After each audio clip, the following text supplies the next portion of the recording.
Imagine this. Two nations bound by history, but moving in completely opposite directions. Britain, once the blueprint for modern governance, now struggles with economic stagnation, political gridlock, and an outdated system built for another century. Singapore, a country that Britain once ruled, has quietly become one of the world's most efficient and prosperous economies. Its government runs more like a startup than a bureaucracy, built on data, long-term planning, and digital innovation, while Britain debates its next crisis. Singapore is designing the future, from smart governance to digital policy, frameworks that attract billionaires and global talent. This isn't just a story about two countries. It's a story about two systems, one optimized for the 1800s and one engineered for the 21st century. In this video, we're breaking down how Singapore designed a government built for speed, prosperity, and innovation, and why the West, led by Britain, is still struggling to update its operating system. Chapter 1. The Blueprint of a Modern State. When Singapore became independent in 1965, it faced what economists called an impossible equation. No natural resources, no domestic market, surrounded by uncertainty.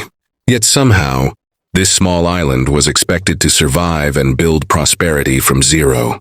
Britain had left behind its institutions, its laws, and its language, but not a functioning system of governance. So Singapore had a choice: copy the old model or build a new one from scratch. Lee Kuan Yew and his team decided to treat the nation like an engineering problem. They didn't just run a government, they designed one. Every policy, from education to housing, was structured with precision. Efficiency, accountability, and long-term planning weren't buzzwords. They were the foundation of national survival. The goal was simple: build a system where merit beats politics and data beats ideology. Ministers were chosen for performance, not popularity. Policies were stress-tested like financial models. And instead of debating endlessly, Singapore's leaders focused on measurable outcomes: GDP growth, infrastructure, literacy, and productivity.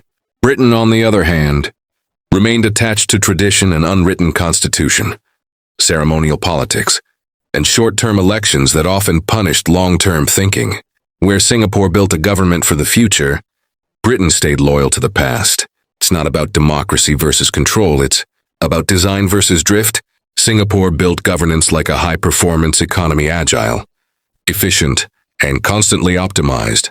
Britain's system, meanwhile, was built for stability in the 1800s, not for innovation in the 21st century.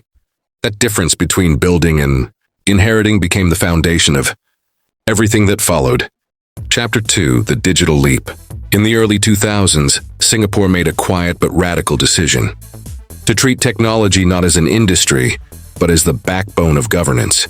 It launched what became known as the Smart Nation Initiative, a project to connect every citizen, service and policy through data. From healthcare to housing, from taxes to traffic lights, everything would run through one integrated digital ecosystem. Every citizen was given a unique digital identity, allowing them to access government services seamlessly across platforms. The result was a state that didn't just collect information, it learned from it. AI tools now forecast housing demand, monitor energy usage, and even predict where to send ambulances before an emergency call is made. In short, Singapore built a government that learns. Compare that to Britain, where public services still rely on fragmented databases, paper records, and legacy systems older than the internet itself. Each department guards its own data. Integration is slow, reform is slower, and citizens often end up navigating a maze of outdated portals. The difference comes down to mindset. Britain digitized paperwork. Singapore redesigned the system. In Singapore, digital policy isn't just about apps, it's about architecture. A coordinated, data-driven model that turns governance into infrastructure. And while Western governments debate privacy, bureaucracy, and ideology, Singapore has quietly proven something bigger. Digital efficiency isn't just good tech policy, it's good economic policy. Because when your government runs efficiently, prosperity scales with it. Chapter 3. Stability versus chaos. Let's be honest, democracy looks very different depending on where you stand.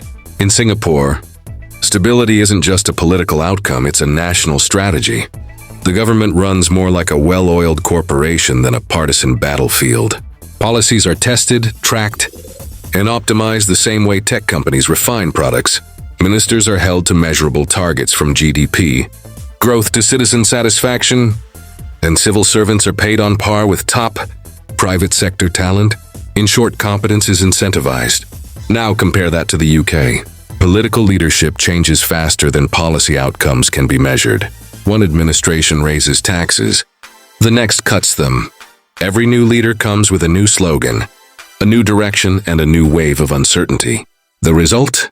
Constant churn, a system that reacts more than it plans, and an economy that feels like it's running on short-term promises instead of long-term design. Singapore's approach isn't perfect, but it's consistent. When the global economy shifts, it moves as one unit. Policymakers, businesses, and citizens aligned under the same goal: stability first, prosperity next. It's what some call technocratic governance, leadership by data, not ideology. Chapter 4. Wealth by Design. Here's something most people don't realize.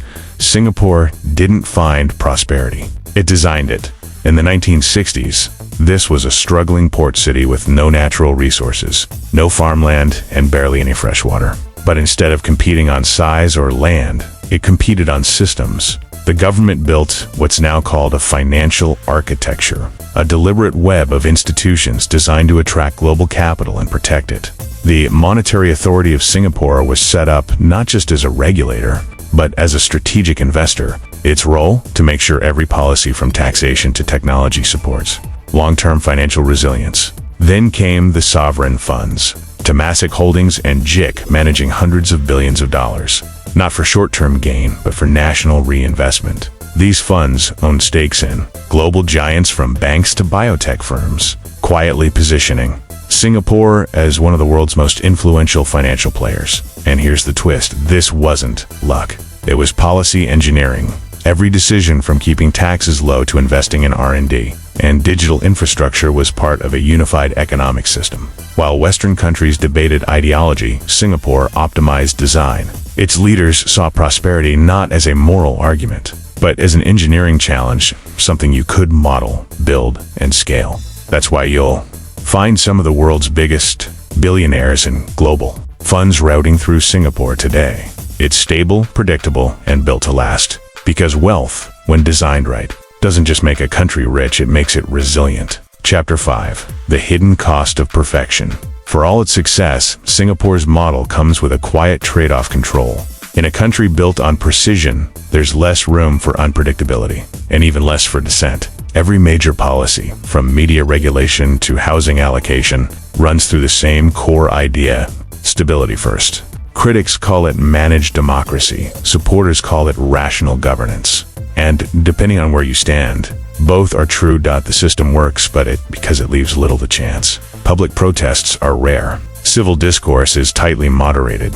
Yet citizens trust their government more than almost anywhere else on earth. It's an efficiency that raises a deeper question: how much freedom are we willing to trade for a system that actually works? In Britain, democracy often feels chaotic, noisy, messy, and painfully slow. But that noise is also where creativity, art, and activism breathe. Singapore's story isn't about right or wrong governance. It's about how two societies define progress. One sees freedom as the engine. The other sees order as the foundation. And maybe in a world where most nations can't even balance a budget, both have something to teach each other. In the end, it's not about East or West. It is about design. Singapore built stability. Britain built debate. Different paths, same goal. A system that works and lasts